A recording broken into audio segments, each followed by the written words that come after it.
Next जो tissue है उसमें हम पढ़ेंगे कनेक्टिव टिश्यू। कनेक्टिव टिश्यू जो होता है it is of 3 types, loose, dense and specialized tissue. Loose tissue के अंदर हम पढ़ेंगे एरियोलर एडिपोज, डेंस के अंदर हम पढ़ेंगे रेगुलर एंड इरेगुलर, रेगुलर के अंदर फिर से जो टेंडन लिगामेंट आपने 9th क्लास में पढ़े होंगे उनके बारे में। देन इसके बाद इरेगुलर, फिर इसके बाद स्पेशलाइज्ड टिश्यू है बोन, कार्टिलेज जो स्केलेटल के अंदर आते हैं, ब्लड एंड लिम्फ जो वॉस्कुलर टिश्यू के अंदर आते हैं। तो ये पूरा हम अभी 1 बाय 1 पढ़ने वाले हैं कनेक्टिव टिश्यू। हाँ जी, कनेक्टिव टिश्यू मैंने आपको बताया था मोस्ट अबंडेंट टिश्यू है हमारी बॉडी में, जो सबसे ज़्यादा है, तो वो अबंडेंट टिश्यू बोलते हैं इसको। और कनेक्टिव जैसा कि नाम से ही है, ये कनेक्ट करता है डिफरेंट ऑर्गन्स को, डिफरेंट टिश्यूज़ को, ठीक है। और क्या करता है, प्रोवाइड करता है support to various structure of the animals. The basic component of this tissue are, इसके मेन चीज़ें जिनसे ये टिश्यू बना हुआ है, मैट्रिक्स, सेल्स एंड फाइबर्स, इनसे ये बना हुआ होता है। इसके बाद इन्हीं 3 चीज़ों को थोड़ा सा एक्सप्लेनेटरी फॉर्म में बताया गया है। मैट्रिक्स मेनली जो इसके अंदर प्रेजेंट होता है कार्बोहाइड्रेट्स एंड प्रोटीन्स। मैट्रिक्स क्या होता है, एक लिक्विड पार्ट होता है। सेल्स, इसके अंदर डिफरेंट टाइप की सेल्स है, fibroblast cells, adipose cells, plasma cells, mast cells, macrophage cells, lymphocyte cells, ये सारी आएंगी, मैं पीछे बताऊंगी आपको इनके बारे में। देन थर्ड चीज़ जो इसके अंदर होती है डेट इज़ फाइबर्स। ये तीन तरह के हैं इसके अंदर, collagen fibres, elastic fibres and reticular fibres. Okay, जो येलो वाइट फाइबर्स हम सुनते हैं वो चीज़ें भी कनेक्टिव टिश्यू के अंदर होती हैं। तो इलास्टिक फाइबर को हम येलो फाइबर बोलते हैं, कॉलिगन को हम वाइट फाइबर बोलते हैं। नेक्स्ट जो हमारे पास है that is the types of connective tissue. Types of connective tissue में हमारे पास सबसे पहले आएगा loose connective tissue, then dense connective tissue and then specialized connective tissue. ये 3 मैंने पीछे फ्लो चार्ट में भी आपको बताए थे। तो let's start with the loose connective tissue. Loose connective tissue नाम से ही है, इनकी जो सेल्स होंगी वो लूजली अरेंज्ड होंगी, मतलब इनके बीच में गैप हो सकता है, इनके बीच में ये सेमी फ्लूइड राउंड सब्सटेंस के अंदर होती हैं प्रेजेंट। और ये फर्दर 2 टाइप्स की हैं, एरियोलर एंड एडिपोज, ठीक है। तो सबसे पहले हम एरियोलर टिश्यू के बारे में पढ़ेंगे। ये मोस्ट वाइडली डिस्ट्रीब्यूटेड टिश्यू है हमारी बॉडी के अंदर। कहाँ होता है ये, अंडर द स्किन, हमारी स्किन के नीचे होता है। एज सबक्यूटेनियस टिश्यू, सबक्यूटेनियस का मतलब होता है इनर मोस्ट टिश्यू होता है ये, अंदर की तरफ, in between and around the muscles, ठीक है, नर्वस एंड ब्लड वेसल्स, इनके बीच में होता है ये। इसके बाद ये इनका फंक्शंस क्या होता है। फंक्शंस में it serve as a support framework for epithelial tissue. Support framework, क्योंकि कनेक्टिव टिश्यू है, इसका मेन काम है सपोर्ट करना, ठीक है। जो भी एपिथेलियल टिश्यू पीछे पड़े हैं उनको ये सपोर्ट देता है। इट कंटेन, अब इसके अंदर क्या क्या है, फिब्रोब्लास्ट सेल्स हैं, क्योंकि हमने पढ़ा ही है ऊपर, इनके अंदर सेल्स होती हैं कुछ, तो इनके अंदर फिब्रोब्लास्ट सेल्स होती हैं जो फाइबर सिक्रीट करती हैं, मैक्रोफेज होती हैं, मास्ट सेल्स होती हैं, और इनका मेन काम होता है बॉडी को स्ट्रेंथ, इलास्टिसिटी प्रोवाइड कराना, एंड डिफ्यूज़न ऑफ मटेरियल्स भी ये काम करती हैं, ठीक है, मटेरियल को डिफ्यूज़ आउट करती हैं। देन इसके बाद सेकंड हमारे पास है एडिपोज टिश्यू। इसको हम फैट स्टोरिंग टिश्यू भी बोलते हैं। इसके अंदर स्पेरिकल ओवल एडिपोज सेल्स होती हैं जिनको एडिपोसाइट्स बोलते हैं, या फिर फैट सेल्स बोल सकते हैं इनको। इनकी लोकेशन ये होते हैं under the skin, around the heart, kidney and eyeballs, यहाँ पर ये पाए जाते हैं। तो बेटा बेसिकली ये सारा चैप्टर जो है ये याद करने का है, कुछ ही चीज़ें हैं इसमें समझने की, बस बाकी इनकी लोकेशन फंक्शंस आपको स्पेसिफिकली याद करने हैं। देन आ जाते हैं हम इसके फंक्शंस पे। इन टिश्यूज़ की जो सेल्स होती हैं वो फैट को स्टोर करने में हेल्प करते हैं, क्योंकि इनको फैट स्टोरिंग टिश्यू बोलते हैं।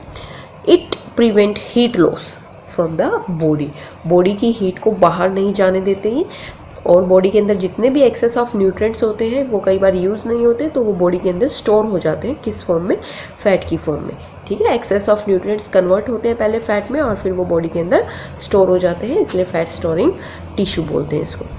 तो excess accumulation of fat is known as adiposis. तो जब ज़्यादा फैट हो जाता है एक्यूमुलेट तो इसको एडिपोसिस बोलते हैं।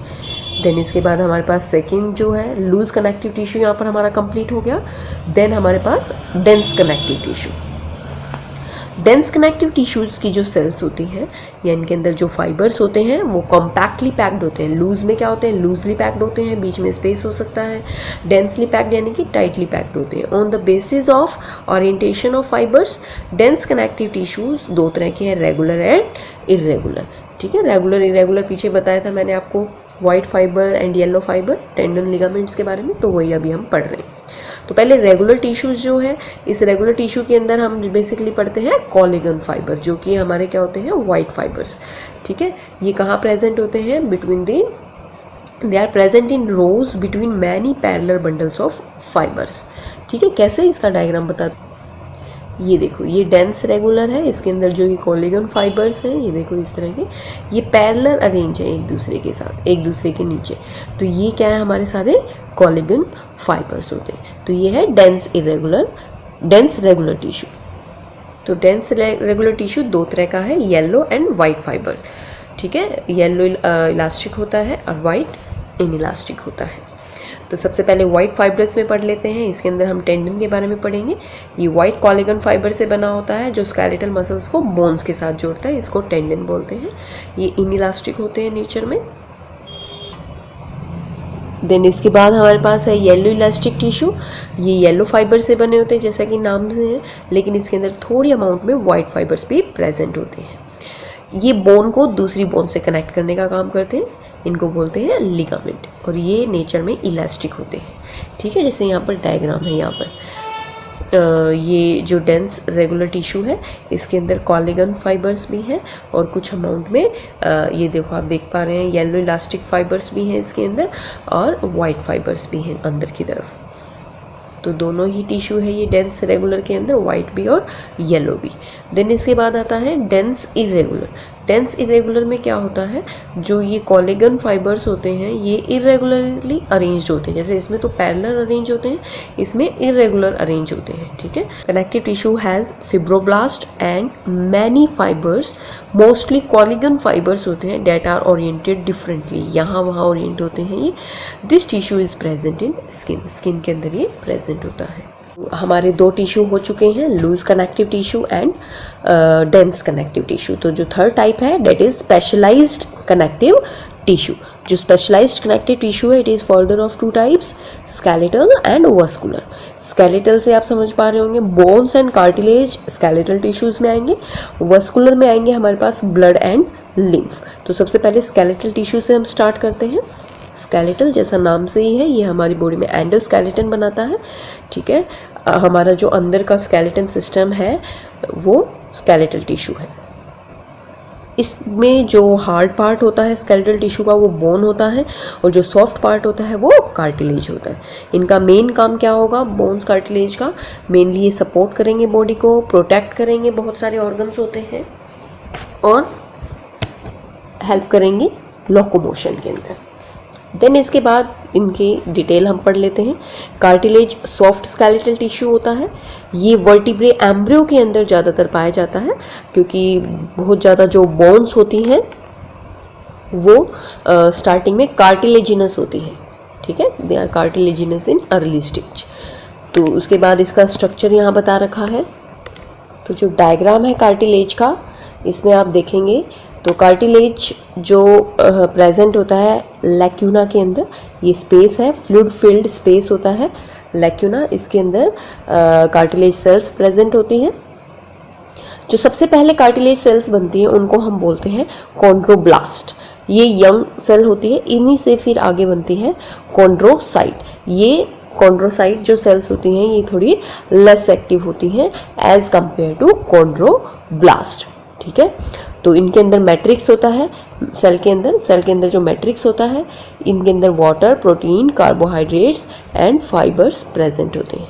ओके, तो ये दो सेल्स की लोकेशन दिखा रखी है। मैट्रिक्स के अंदर ये इधर देखो कॉन्ड्रोसाइट्स हैं जो कि मैच्योर सेल्स हैं, और कॉन्ड्रोब्लास्ट जो कि यंग सेल्स हैं। टाइप्स ऑफ कार्टिलेज तीन तरह के हैं, हाइलिन, फाइब्रस, कैल्सिफाई। इसके अंदर सबसे पहले हाइलिन के अंदर हम पढ़ेंगे, इनके अंदर फाइबर्स एब्सेंट होते हैं। ये बनाते हैं स्केलेटन ऑफ कार्टिलेजिनस फिशेस का and embryonic skeleton in bony vertebrates. तो ये क्या करते हैं, जो फिशेस होती हैं कार्टिलेजिनस फिशेस उनके अंदर होते हैं, और जो एम्ब्रियोनिक स्केलेटन होते हैं बोनी वर्टिब्रेट्स के जैसे हमारे जैसे उनके अंदर प्रेजेंट होता है बेसिकली। सेकंड जो फाइब्रस है ये वेल डेवलप्ड फाइबर होता है जो फर्दर 2 टाइप्स का है, white and yellow. White fibrous cartilage जो होता है ये स्ट्रॉन्गेस्ट होता है, येलो हाईली फ्लेक्सिबल होता है। 2 अलग अलग कैरेक्टरिस्टिक्स है, वाइट वाला स्ट्रॉन्ग होगा और येलो वाला फ्लेक्सिबल होगा। ठीक है, तो ये ज़्यादातर कहाँ पाया जाता है, येलो वाला इन्होंने बता रखा है पिन्ना के अंदर, auditory canal of year, basically year के अंदर है ये, और टिप ऑफ नोज ये पाया जाता है येलो फाइबर यहाँ पर। और वाइट फाइबर प्रेजेंट होता है between the 2 pubic bone in pelvic girdle. जो पैल्विक गर्डल का होता है हमारा जो हिप रीजन होता है वहाँ पर ये प्रेजेंट होता है। देन इसके बाद थर्ड जो है हमारा calcified cartilage. It is the hardest cartilage. क्यों होता है, क्योंकि यहाँ इसकी बना होता है ये क्योंकि इसके अंदर प्रेजेंट होता है कैल्शियम कार्बोनेट। इसके मैट्रिक्स के अंदर क्या प्रेजेंट होता है, कैल्शियम कार्बोनेट। बोन जो है it is the hardest tissue of body जो वेरियस ऑर्गन्स को सपोर्ट करता है। इसके अंदर जो मैट्रिक्स होता है उसके अंदर ऑर्गेनिक इनऑर्गेनिक दोनों ही सब्सटेंस होते हैं। इनऑर्गेनिक क्या होता है इनके अंदर, mainly calcium phosphate, calcium carbonate, magnesium phosphate, ये चीज़ें होती है बोन्स के अंदर इनऑर्गेनिक। ठीक है, तो ऑर्गेनिक अभी आ जाएगा, अभी पढ़ेंगे हम। ऑर्गेनिक में तो बेसिकली वही होता है, कार्बोहाइड्रेट हो गया, फैट हो गया, ये सारे ऑर्गेनिक होते हैं, प्रोटीन्स हो गया, ये सब। डीकैल्सिफाइड एंड ड्राइड बोन, ये 2 अलग अलग बोन बता रखी हैं। इन बोन्स के अंदर क्या डिफरेंस है, डीकैल्सिफाइड बोन का मतलब होता है अगर हम किसी बोन को डाइल्यूट HCl के अंदर थोड़े टाइम के लिए रख दें तो जो भी बोन्स का इनऑर्गेनिक पार्ट होगा वो सारा सॉल्यूशन के अंदर डिसॉल्व हो जाएगा और सिर्फ क्या पार्ट रहेगा, ऑर्गेनिक पार्ट रहेगा। तो इस तरह की बोन को हम कहते हैं डीकैल्सिफाइड बोन। ड्राइड बोन क्या होता है, बिल्कुल अपोजिट। जब ऑर्गेनिक पार्ट जो बोन का होता है वो डिस्ट्रॉय हो जाता है और इनऑर्गेनिक रह जाता है तो उसको हम बोलते हैं ड्राइड बोन। तो यहाँ पर कुछ स्टडी बता रखी है, जैसे study of bone osteology, process of bone formation, ossification, bone producing sales को ऑस्टियोब्लास्ट, बोन डिस्ट्रॉइंग सेल्स को osteoclast, mature cells of bone होती है ऑस्टियोसाइट्स बोला जाता है इनको। ठीक है, ये कुछ छोटे छोटे टर्म्स बता रखी हैं यहाँ पर। फिर इसके बाद आ जाता है जो मैट्रिक्स होता है बोन्स का, उसके अंदर काफ़ी इनएक्टिव सेल्स होती हैं जिनको ऑस्टियोसाइट्स बोलते हैं। ठीक है, ऑस्टियोसाइट्स इनएक्टिव क्यों बोला, क्योंकि मैच्योर सेल है। जैसे पीछे थे कॉन्ड्रियोसाइट्स और कॉन्ड्रियोब्लास्ट, जो साइट्स थे कॉन्ड्रियोसाइट्स वो लेस एक्टिव थे, यहाँ पर ऑस्टियोसाइट्स लेस एक्टिव है। These cells contain reduced number of cells organelles and store glycogen.